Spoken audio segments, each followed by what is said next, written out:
अब सभी हम लोग आगे पढ़ते हैं कि जो गणित शिक्षण पढ़ रहे थे, गणित शिक्षण में अब हम लोग पढ़ेंगे कि रटने से ज़्यादा क्या है महत्वपूर्ण समझना है, सही उत्तर जानने की जो सही प्रक्रिया क्या है, गणित की अवधारणा है, कैसे इस चीज़ को समझना चाहिए। इन सभी को हम लोग एससीईआरटी की जो बेसिक किताबें हैं उनको पढ़ेंगे, जहाँ से आपका जो गणित शिक्षण है वो पूरी तरह से कंप्लीट हो जाएगी। एक अध्यापक के तौर पर जो चीज़ें आपको पढ़नी चाहिए वे सभी एक रूप में यहाँ पे मिल जाएंगी और जो आपके सिलेक्शन का सबसे बड़ा आधार होगा। चलिए एक एक करके देखते हैं। सरकारी अध्यापकों की लिए ये सब तो मेहनत करना ही पड़ेगा और आपको अपना बेहतर देना पड़ेगा।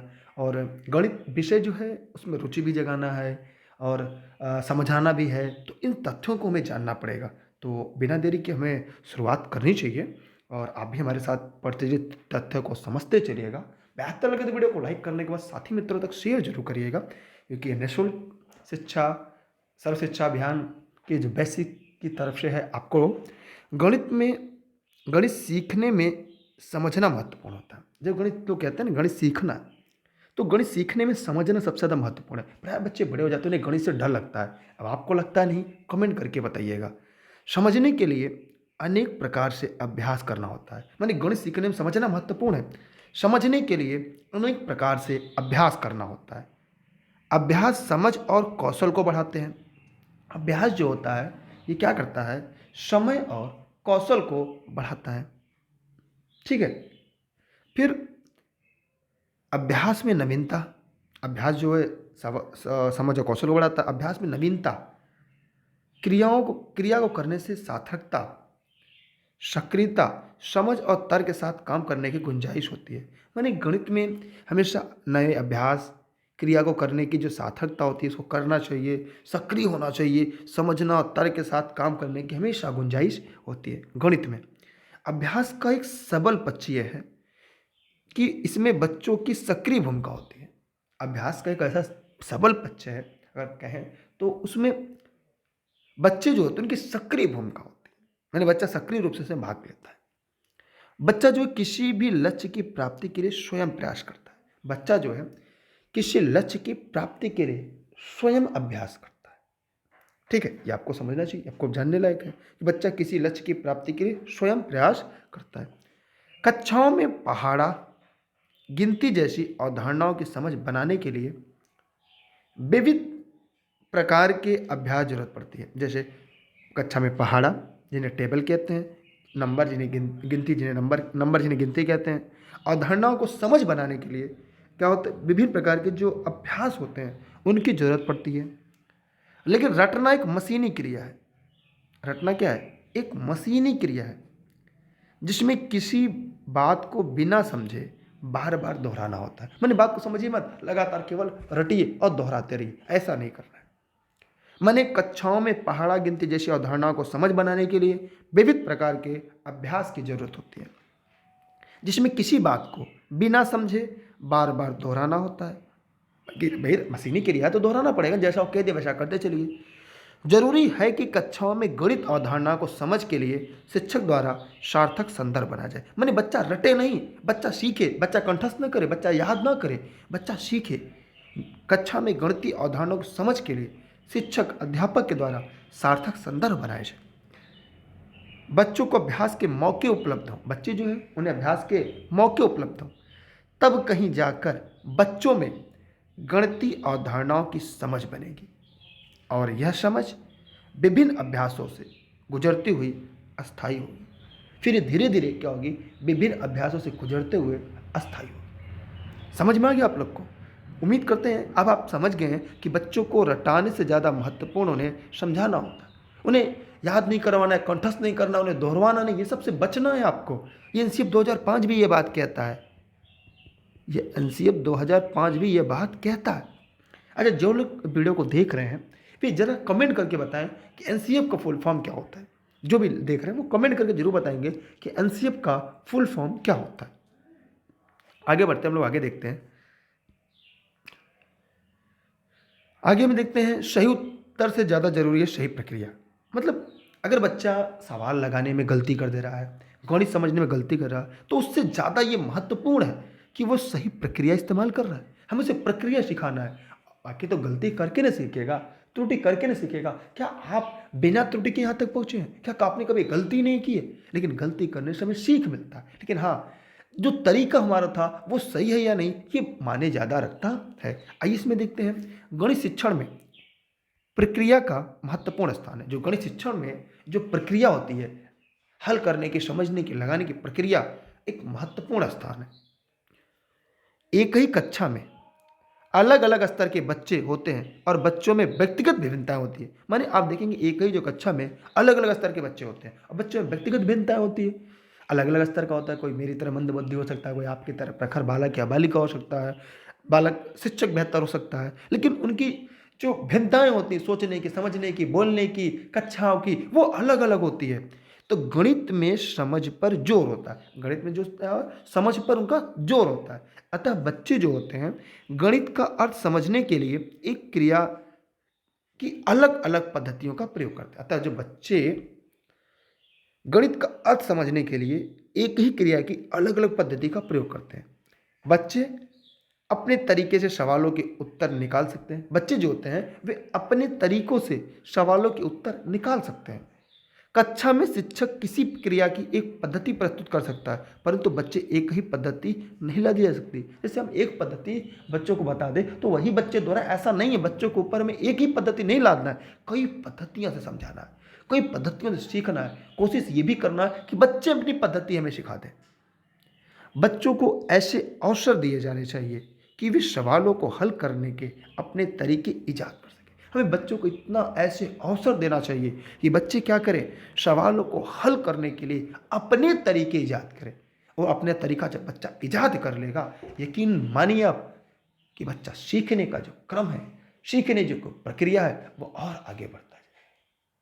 अब हम और आगे देखते हैं, बच्चों में यह क्षमता विकसित हो कि वे उपयुक्त संदर्भों में अलग अलग पद्धति का प्रयोग कर सके। मैंने बच्चों में क्षमता विकसित हो कि वे उपयुक्त संदर्भों में अलग अलग पद्धति का प्रयोग कर सके। अलग अलग पद्धति, एक ही पद्धति नहीं पढ़े, उन्हें रट्टू तोता नहीं बनाना है, उन्हें मशीन नहीं बनाना है। बच्चों को अपने पद्धति चुनने की स्वतंत्रता हो। मैंने बच्चा जैसा भी लगाए, राम, श्याम, मोहन, करीम, रहीम, रीना, सीमा, सोनी, मोनी, जो भी हो, उन सभी को अपनी पद्धति चुनने की स्वतंत्रता हो। शिक्षक को सीधे उत्तर देखने की बजाय यह जानने की कोशिश करनी चाहिए कि बच्चे ने सवाल को किस विधि से हल किया। बट सवाल को यह नहीं देखना चाहिए सवाल कैसे उसने उत्तर दिया है, इसका उत्तर क्या है। इससे ज़्यादा ये माने रखता है कि बच्चे ने सवाल को कैसे हल किया। मैंने जो सवाल हल करने की प्रक्रिया है, ये उसके लिए ज़्यादा मायने रखती है। बच्चों से ब्लैक बोर्ड पर सवाल हल करवा कर उसके तरीकों को समझा जा सकता है। बच्चों से ब्लैक बोर्ड पर सवाल हल करवाकर उसके तरीकों को भी समझा जा सकता है कि बच्चे ने कैसे बताया। हो सकता है कोई नई तरीका में बच्चे सिखा जाए। गणित में समझ आवश्यक है, अतः कक्षा में उत्तर की अपेक्षा प्रक्रिया को महत्व दिया जाना चाहिए। इसलिए हमें जब कक्षा में हो तो हमें उत्तर से ज़्यादा हमें प्रक्रिया को महत्व दिया जाना चाहिए। इसलिए यहाँ तक मुझे लग रहा है आपका कॉन्सेप्ट क्लियर हो रहा है। ये मैथ पेडागोजी की बेहतर बेस्ट सीरीज है। जी हाँ, हाँ, ये बेसिक शिक्षा के निःशुल्क शिक्षा की तरफ की बुक की तरफ से आपको मिल रही SCERT की, प्योर SCERT है। अब हम और आगे देखेंगे। अब यहाँ पे हमने ये देखा कि गणित की अवधारणाओं की समझ, जो अवधारणात्मक जो समझ है वो कैसे आएगी, उसके बारे में हम लोग थोड़ी सी बात करेंगे, उसके बारे में हम लोग थोड़ा सा समझेंगे, उसके बारे में हम थोड़ा सा जानेंगे। यहाँ पर हम ये देखते हैं कि अगर हम गणित के संदर्भ में अवधारणात्मक समझ की बात करें तो देखते हैं कि जोड़ गणित की एक संक्रिया है जिसमें दो या दो से अधिक चीज़ों को मिलाकर बढ़ाने की अवधारणा निहित है। माने जब हम बच्चों के अंदर अवधारणात्मक समझ की बात करें तो हम ये देखते हैं कि जोड़ जो है गणित की एक संक्रिया है। अब मैं पूछूं कि गणित की कुल कितनी संक्रियाएं होती हैं, कमेंट बॉक्स में आप कमेंट जरूर करिएगा। जो भी अगर आप लाइव देख रहे हैं तो मैं उम्मीद करता हूं कि आप इसका कमेंट जरूर करेंगे। ठीक है, अब इसका मतलब क्या है, जिसमें दो या दो से अधिक चीज़ों को एक में मिलाकर बढ़ाने की जो अवधारणा वो निहित होती है। वस्तुएं चाहे जो भी हो, कंकड़, फल, पशु, पक्षी आदि जो भी हो, उनको मिलाने पर प्रत्येक दशा में संख्या बढ़नी ही है। चाहे जिसको भी मिला दिया जाए, जैसे यहाँ पे 3 कंकड़ है, यहाँ पे 2 कंकड़ मिला दिए, कितने कंकड़ हो गए, उनको मिलाने पर कंकड़ की संख्या बढ़नी है। फल हो, पशु हो, पक्षी हो, गेंद हो, ईंट हो, पत्थर हो, कंकड़ हो, गोली हो, कंचा हो, कुछ भी हो, तो वहाँ पर बढ़ना ही बढ़ना है। समझ में आ रहा है आप लोग को? ये गणित की अवधारणात्मक समझ बच्चों को बताना है। फिर हम आगे देखते हैं। यहाँ पर हमने ये देखा कि जो बच्चे होते हैं, यदि अवधारणात्मक समझ विकसित हो गई तो समस्या चाहे किस रूप में रखी जाए, बच्चे उसके लिए हल करना मुश्किल नहीं होगा। मैंने समस्या चाहे जैसे रखा, उसके अंदर अवधारणाएं समझ में आ गई। जैसे अगर आपको मेरी क्लास समझ में आ गई, मेरे कॉन्सेप्ट आपको क्लियर हो गए, तो आपको कोई माइकलाल रोक नहीं सकता सिलेक्शन से, और आप तो आगे बढ़ते जाएंगे। ऐसी परीक्षाएं तो आप हवा में उड़ा देते हैं। तो यहाँ पर हमने ये देखा, ये अवधारणात्मक समझ विकसित हो गई है। जो समस्या को चाहे जिस रूप में रखी जाए, बच्चे उसके लिए हल करना मुश्किल नहीं होगा। इस स्थिति में बच्चों के सीखने की जांच परख हम इबारती प्रश्नों के माध्यम से कर पाते हैं। बच्चों से हम कैसे इसकी जांच परख करने के लिए इबारती प्रश्न है।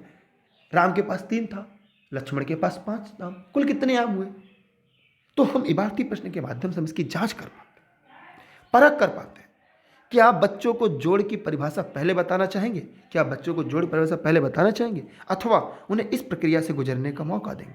आप इनमें से क्या करेंगे? अगर आप एक शिक्षक या शिक्षिका हैं, अध्यापक या अध्यापिका हैं, तो उस दशा में आप क्या करेंगे? क्या आप बच्चों को जोड़ की परिभाषा पहले बताना चाहेंगे, अथवा उन्हें उस प्रक्रिया से गुजरने का मौका देंगे? क्या करेंगे आप? जरा कमेंट करके बताइए। नहीं, क्या करेंगे बताइए? उन्हें किस प्रक्रिया गुजरने का मौका देंगे? क्या करेंगे आप? चलिए अब हम और आगे बढ़ते हैं। आप कमेंट बॉक्स में बताइएगा आप क्या करेंगे इनमें से। किसी अवधारणाओं को स्पष्ट करने के लिए ये बहुत जरूरी है कि प्रासंगिक प्रासंगिक जो अनुभव उपयुक्त स्थितियों का निर्माण किया जाए। गणितीय अवधारणाओं की प्रवृत्ति सीढ़ीनुमा होती है, जिसमें पायदानों का एक निश्चित क्रम होता है। जिसमें पायदान का एक निश्चित क्रम होता है सीखने का। कैसे सीखना है आपको, ठीक है आप लोग को? तो फिर हम लोगों ने ये देखा कि जो सीढ़ी नुमा होती है, एक पायदान निश्चित क्रम होता है। पहले क्या, उसके बाद क्या, उसके बाद क्या, उसके बाद का, ये प्रक्रिया आपको भी रखना है। इसलिए गणितीय अवधारणाएं और कौशल सीखने सिखाने के लिए इन्हें सिलसिलेवार क्रम में देना बहुत ज़रूरी होता है। यहाँ तक कि जो सवाल पूछे जाएं, उनका चुनाव भी बहुत सोच समझ कर करना होगा कि बच्चे से सवाल कैसा पूछे, वो ताकि उसके लिए जरूरी तार्किक सोच बच्चे समझ सके। हमें उसके ज्ञान की परख नहीं करना है, हमें उसकी सोच को, उसके तरीके की, उसे समझने का तरीका, उसकी अवधारणात्मक समझ को जानना है हमें। और यदि हम शिक्षण प्रक्रिया में ऐसा बदलाव लाते हैं जिसमें सिखाने की शैली वही हो जैसा बच्चे सीखने की शैली हो, तो सभी बच्चों को अच्छी उपलब्धि हासिल कर सकते। इस स्थिति में जो बच्चे हैं उनकी जो उपलब्धि का स्तर होगा ये धीरे धीरे ऊंचा होता जाएगा, धीरे धीरे बढ़ता जाएगा, और बच्चे धीरे धीरे गणित सीखना शुरू करेंगे। और आप देख पाएंगे उनके अंदर गणित का डर खत्म हो जाएगा, वे गणित को आसानी से समझ पाएंगे। तो यहाँ पर आज यहाँ पढ़े हैं, इसके बाद हम लोग गणित दक्षता के विकास के जो घटक होते हैं उनको पढ़ेंगे। इसके बाद के लेक्चर मिलेंगे, थोड़ा सा टॉपिक है लेकिन उसको अच्छे से समझने का हम लोग प्रयास करेंगे। तो आप लोग ई लर्निंग विद दुर्गेश पर जुड़े रहिएगा, क्योंकि यह बेसिक की तरफ से फ्री आपको मिल रही है। तो आप इसे जुड़े रहिएगा, दुर्गेश सर सर्च करिएगा, ई लर्निंग विद दुर्गेश पे, ये टेलीग्राम पे है, ई लर्निंग विद दुर्गेश आपको मिल जाएगा। बेसिक का चैनल है, बेसिक लर्निंग विद दुर्गेश, उसे सब्सक्राइब करके बेल आइकन दबा के रखेगा। वहाँ पे बेसिक की सभी चीज़ें आपको मिलती रहेंगी पूरी तरह से। इसकी जो मैथ की पेडागोजी है ना, ये एकदम रामबाण है आपके लिए।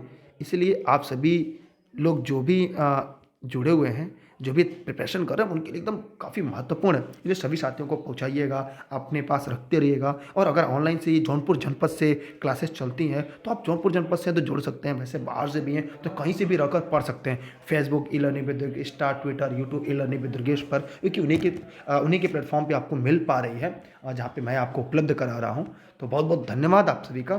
तो बेस्ट ऑफ लक, जय हिंद, जय भारत, बाय बाय।